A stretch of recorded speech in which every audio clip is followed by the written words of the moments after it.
Saudara Presiden Republik Indonesia Prabowo Subianto mengingatkan para pemimpin ekonomi di kawasan Asia Pasifik mengenai bahaya ekonomi yang serakah atau serakahomics. Kepala negara menilai serakahomics sebagai penghambat pertumbuhan ekonomi yang inklusif.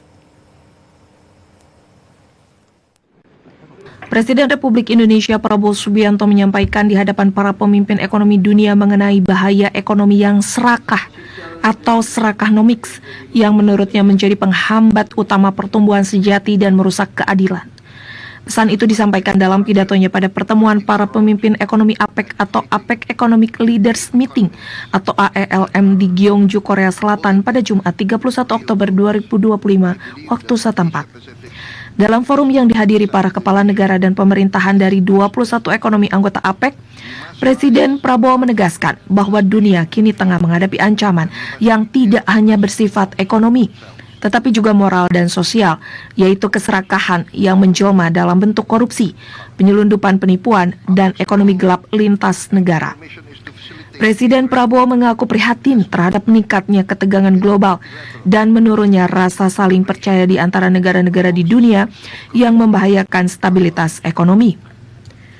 Namun Presiden menegaskan bahwa kawasan Asia Pasifik tidak boleh menyerah pada keadaan ini. Presiden menilai APEC didirikan atas keyakinan bersama akan pentingnya pertumbuhan ekonomi yang inklusif dan kerjasama lintas batas yang adil. Prinsip itu tidak boleh pudar meskipun dunia sedang dilanda ketidakpastian. Presiden menegaskan kembali komitmen Indonesia terhadap sistem perdagangan multilateral berbasis aturan dengan Organisasi Perdagangan Dunia atau WTO sebagai intinya.